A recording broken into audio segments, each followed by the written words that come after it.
Hello friends, welcome to MJ million colours. இன்றைக்கி நம்ம cut beat tube பீடை use பண்ணி எப்படி ஸ்டிச் பண்ணுறதுன்னு பார்க்க போகிறோம். இந்த ஸ்டிச் போடுறதுக்கு நான் மெஷின் த்ரெட்டும் 23 நம்பர் நீடிலும் எடுத்திருக்கேன். இப்போ ஸ்டிச்சஸ் எப்படி போடுறதுன்னு பார்க்கலாமா? இப்போ இந்த லைன் மேலே தான் நான் ஸ்டிச்சஸ் போட்டு ஸ்டார்ட் பண்ண போகிறேன். எப்பயும் போல் நம்ம கீழே நீடியில் குத்தி மேலே த்ரெட் எடுத்துக்கிறோம். பேக்கில் ஒரு ஸ்டிச் போடுறோம். இப்போ நான் ஒவ்வொரு கட் பீடாக எடுத்து ஸ்டிச் பண்ண போகிறேன். இப்போ நீடிலில் பீடை லோட் பண்ணிக்கிறோம். இப்போ இந்த கொக்கியை நூலோட கோர்த்து லைட்டாக தள்ளி விட்டு, எப்பயும் பேக்கில் தான் தள்ளி விடணும். பின்னுக்கு தள்ளி விட்டு தான் ஒரு ஸ்டிச்சு போடணும். அப்போ தான் கேப் இல்லாமல் நீட்டாக கிடைக்கும். அடுத்த பீடை நான் ஸ்டிச் பண்ணுறேன்.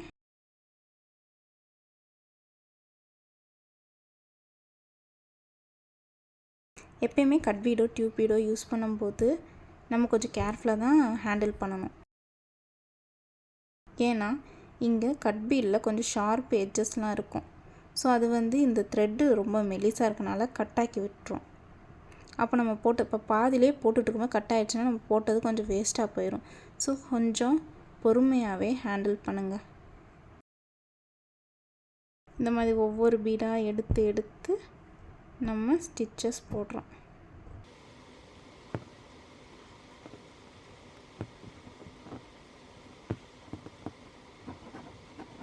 நல்லா அப்பப்போ இழுத்து ஃப்ளெக்சிபிள் ஆக்கிக்கோங்க, இல்லைன்னா சிக்கு விழுந்துடும்.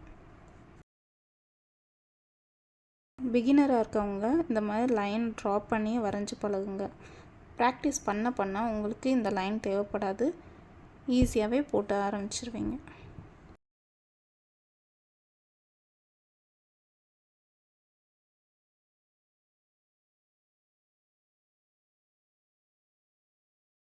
இதோட முடிச்சுக்கலாம் இந்த லைனை. இந்த இடத்துல நான் எண்டு நாட் போட்டு கம்ப்ளீட் பண்ணுறேன். எப்படி பண்ணுறேன்னு பாருங்கள். நம்ம போட்ட த்ரெட்டு கீழே இழுத்தோன்னா உள்ளே போயிடணும். ஸோ இந்த லைன் எப்படி வந்திருக்குன்னு பாருங்கள். நம்ம கட் பீடை வச்சு ஸ்டிச்சஸ் போட்டு முடிச்சாச்சு. இப்போ டியூப் பீடை வச்சு ஸ்டிச்சஸ் போட போகிறோம். டியூப் பீடும் சுகர் பீடும் நான் யூஸ் பண்ண போகிறேன். வாங்க எப்படி போகிறதுன்னு பார்க்கலாம். இப்போ இந்த லைன் மேலேயே தான் நம்ம டியூப் பீடு போட போகிறோம். கொக்கியை சைடு வச்சுக்கிட்டு நீடில் இன்சர்ட் பண்ணுறேன். கீழேருந்து மேலே த்ரெட் எடுக்கணும். இப்போ இப்படி த்ரெட் எடுத்து பேக்கில் ஒரு ஸ்டிச் போட்டு அந்த த்ரெட்டை அப்படியே ஃப்ரண்ட்டில் கொண்டு வந்துட்டேன். இப்போ நான் என்ன பண்ணுறேன்னா, ஒரு டியூப் பீடையும் ஒரு சுகர் பீடையும் லோட் பண்ணிக்கிறேன் நீடில். ஸோ அதை இப்போ த்ரெட்டில் கோர்த்து விட்டு நல்லா பேக்கில் தள்ளி விட்டு ஒரு ஸ்டிச் போடுறேன். ஒரு ஸ்டிச் பார்த்து எடுக்கணும், இல்லைன்னா கட் ஆயிரும். ஒரு ஸ்டிச் போட்டேன். நம்ம செயின் ஸ்டிச் போடுற மாதிரியே தான் அதில் பீடை வச்சு கோர்க்குறோம். பேசிக்காக செயின் ஸ்டிச் நல்லா போட கற்றுக்கிட்டாலே போதும். எந்த பீடு வேணாலும் நீங்கள் வச்சு அசால்ட்டாக போட்டுடலாம். ஸோ நெக்ஸ்ட்டும் இதே மாதிரி பீடை லோட் பண்ணி பேக்கில் கொஞ்சம் தள்ளி விட்டு ஸ்டிச் பண்ணுறேன். கம்மி பட்ஜெட்டில் கிராண்டாக வேணும்னு கேட்குற கஸ்டமர்ஸ்க்கெலாம் ஸ்லீவில் இந்த மாதிரி டிசைன் போட்டு கொடுத்தாலே போதும். அது ஷார்ட் ஸ்லீவாக இருந்தாலும் சரி, லாங் ஸ்லீவாக இருந்தாலும் சரி, இந்த மாதிரி ஸ்லீவ் ஃபுல்லாக போட்டாலே போதும். நல்லா கிராண்டாக லுக்காகவும் இருக்கும். ஸோ நம்ம எண்டிங் வந்துட்டோம்.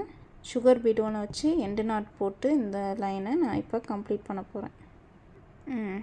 இப்படியே கீழே இழுத்துட்டா அந்த த்ரெட்டு கீழே போயிடும்.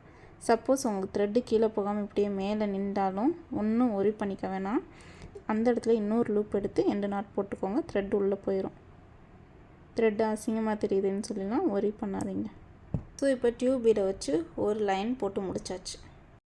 இப்போ இது ரெண்டுமே மோஸ்ட்லி ஸ்லீவில் யூஸ் பண்ணும்போது செம்ம அட்ராக்டிவாக இருக்கும். இப்போ இந்த லைனில் டியூப் பீடை யூஸ் பண்ணி ஸ்டிச் எப்படி போகிறதுன்னு போட்டு கட்ட போகிறேன். த்ரெட்டை வெளியே எடுத்து இப்போ நான் இங்கே ஒரு சுகர் பீடை வச்சு ஸ்டிச் பண்ணுறேன். இது மூவ் ஆகாமல் இருக்க பக்கத்தில் ஒரு லாக் ஸ்டிச் போட்டுக்கிறேன். ஓகே, இப்போ அப்படியே நம்ம இந்த சைடு போய் ஒரு லாங் ஸ்டிச், அங்கே ஒரு லாக் ஸ்டிச். இப்போ இந்த த்ரெட்டில் தான் டியூப் பீடை கோர்க்க போகிறேன். பக்கத்தில் ஒரு லாக் ஸ்டிச் மூவ் ஆகாமல் இருக்கிறதுக்காண்டி. லாக் ஸ்டிச்னால் என்னென்னா வேறு ஒன்றும் இல்லை, குட்டி செயின் ஸ்டிச்சு தான் லாக் ஸ்டிச்சுன்னு சொல்கிறோம். ஸோ அதே மாதிரி இந்த சைடு கொண்டு போய் ஒரு லாங் ஸ்டிச், ஒரு லாக் ஸ்டிச் போட்டுக்கிறேன். பீடை லோட் பண்ணிக்கிறேன். ஒரு லாங் ஸ்டிச், ஒரு லாக் ஸ்டிச். இது அப்படியே அந்த சைடு கொண்டு போய் ஒரு லாங் ஸ்டிச், ஒரு லாக் ஸ்டிச் போட்டு பீடை கோர்த்து இதே மாதிரியே நம்ம எண்டிங் வரைக்கும் பண்ணிக்கிட்டே வரணும். நம்ம த்ரெட் ஒர்க்கில் பண்ணுவோம் இல்லையா, ஃபிஷ் பன் ஸ்டிச், அதே தான் இதுவும். இதை ஃப்ளை ஸ்டிச் கூட சொல்லுவாங்க. கட் பீடு, டியூப் பீடு இந்த மாதிரி பீட்ஸ்லன்னு சரி, இல்லை வேறு எந்த பீட்ஸாக இருந்தாலும் சரி, இப்போ மார்க்கெட்டிங்கில் நிறைய கலர்ஸ்லாம் அவைலபிளாக கிடைக்குது.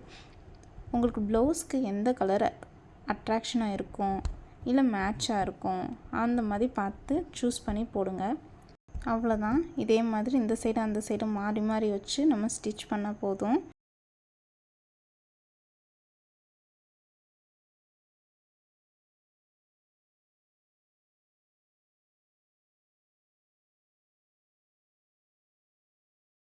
ஸோ இப்போ நம்ம எண்டிங் வந்துட்டோம். எண்டிங்லேயும் இதே மாதிரி சுகர் பீடையும் டியூப் பீடையும் வச்சு ஸ்டிச் பண்ணி இந்த லைனை கம்ப்ளீட் பண்ண போகிறோம்.